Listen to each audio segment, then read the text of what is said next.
So this is one of those cool things that Whiteout Survival does, where if it's your birthday, you get this, you get a birthday pack, which is kind of cool.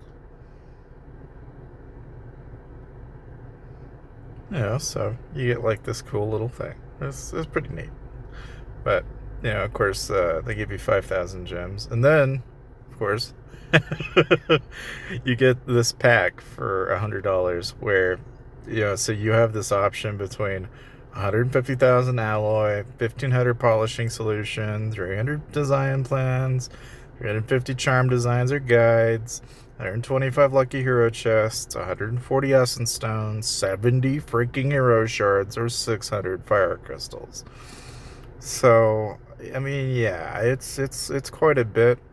There's quite a lot there, and you get not one, not two, but you can have up to 1,800 fire crystals, for example. Like, it's kind of wild. Anyway, so I thought I'd show you that. The other thing is of course, you got Jaster's blessing. The other stuff that's kind of relevant, I guess, for the day is that there is like King of the Ice Build, Lucky Wheel, and all that jazz. One thing I will say, by the way, is I like to save my gems, and then I actually buy my VIP my VIP time for 10,000 crystals. I've been doing it forever and ever and ever, and I've yet to change my ways. But of course, so Gucci was really nice to kind of get, let everybody know. It was really nice of her. But yeah, I mean, the main thing is, like anything, the events and everything that are going on right now, guys. If I had any 5 tips for the day that I would have for anybody regarding even like Dragon Tyrant right now, right? A large chunk, I would argue, of all of the effort and time that you'll spend in these events, especially over the next coming days, is that like states 1 through 99 right now are dealing with the Dragon Tyrant, but eventually that'll also cross over to all the other servers and states, I guess. And so for that reason, I always say that what you ought to think of is, okay, if you want to be competitive and you want to be in those situations where, you're dealing with other players and such, like I've had people ask me, like, okay, how do you perform against players that are in like the top 10? Like, I can go up against them, I'm sure I can get there. I don't really focus on arena anymore. I mean, when you're starting out, you do, but long game, you just don't, because there's just not as much emphasis. But like even here, you can see 10.9 mil, and I'm losing, right? It's not all, grand and great. I've already done that twice just to show you that it does not make much of a difference, and it's all because of the generation and the heroes being used. You can watch it if you'd like, and that's the nice thing, is you don't necessarily have to be condemned by it by any means. If you don't like it, you can always move. There's not any hesitancy to do one or the other. Like even here, okay, I could go into it, and you probably win, you probably lose. A lot of the time I'll lose because, if anything, most of the time these combinations that you see here, they're either going to be really strong in some ways, really weak in others, and it varies. It's very dependent on which quality of hero they're using and what tier of hero they're using, because not everybody has a set of gear on their heroes, and some people do. But like, I've never really had a whole lot of trouble until you get to about, say like probably about the 20 mil range is really about where you start to see that change.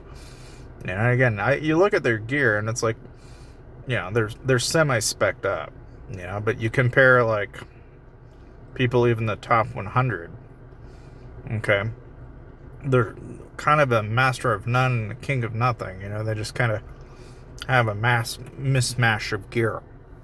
And there's nothing wrong with that. You can always approach it however you like. If you've already got a set of gear, you might as well just go ahead and upgrade the ones you got.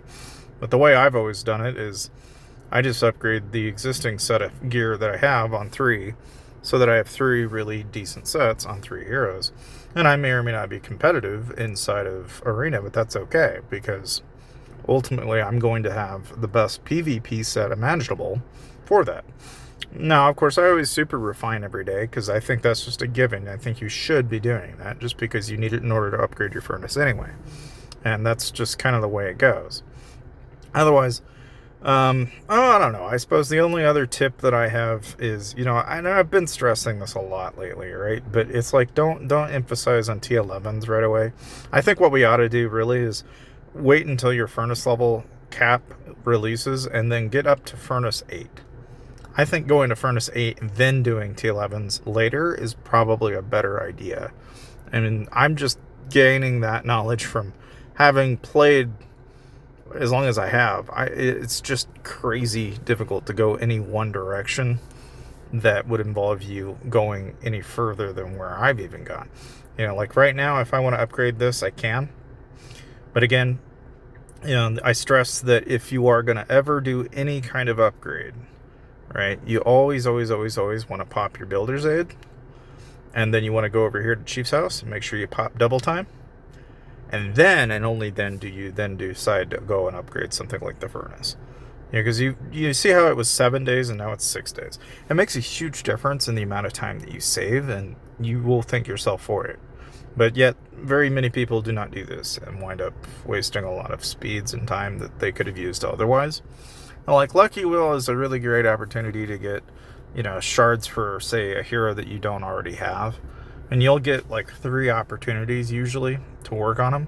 Of course, doing your, of course, I have like my rampart, my barricade that I'm working on still. It takes time, but if anything, I stress those little things because they do amount to something in the end.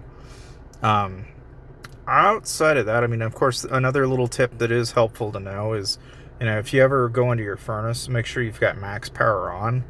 And then for anybody that's just starting out, make sure you go to your cookhouse and change them to fancy meals to keep them happy. And then you can also individually upgrade these. You want to make sure you're upgrading all the little buildings too, because that all amounts to something in the end. Of course, you also have the shelters. You want to upgrade the shelters. Occasionally you can go in and, basically you can answer these. I'm showing you all the wrong answers. And you can see how you can gradually piss off your population with really poor decisions. And at the same time, you can also make them incredibly happy, just by picking the right answers. And it oftentimes, it amounts to nothing. Like, you just basically need to be considerate, thoughtful. I'll take control. I'll do this. I'll do that. You could see how after a while, though, this becomes a little bit lengthy of a process. You get too many SOSs. This is something that I've always found that, in the beginning of Whiteout Survival, suggestion box is something that makes or breaks a little economy when you're building it up. But long term, it becomes an annoying box that you go, okay, that's a pop-up, delete. It's not as important anymore. And so when you're starting out, it makes sense, but don't stress it if you don't overachieve by any means, right? Other than that, of course, with the enlistment office, always make sure that you are going out healing and or sending out troops to gather. And you can go even one step further than that. Like if you if your alliance, for example, like happens to be running say like some building upgrades. So like right now we've got some territory that we're working on.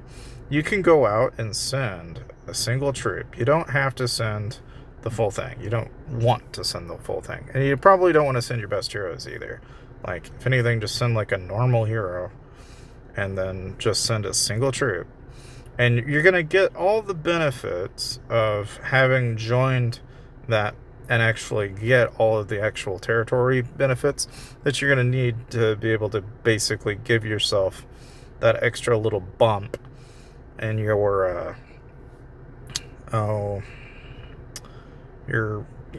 bloody what do you call it? The enlistment office loyalty is what they call it. Sorry, it was a bit of a brain fog thing there. But anyway, Like some of these are going to be done in like 20 to 30 minutes anyway. And it's, one of those things that if you're in your alliance and you want to give people like that extra little edge, then I recommend you just do what we're doing. I mean, it's really easy to do that. Plus, you can also send out gatherers, so if you're running low on certain resources, you can go out and gather.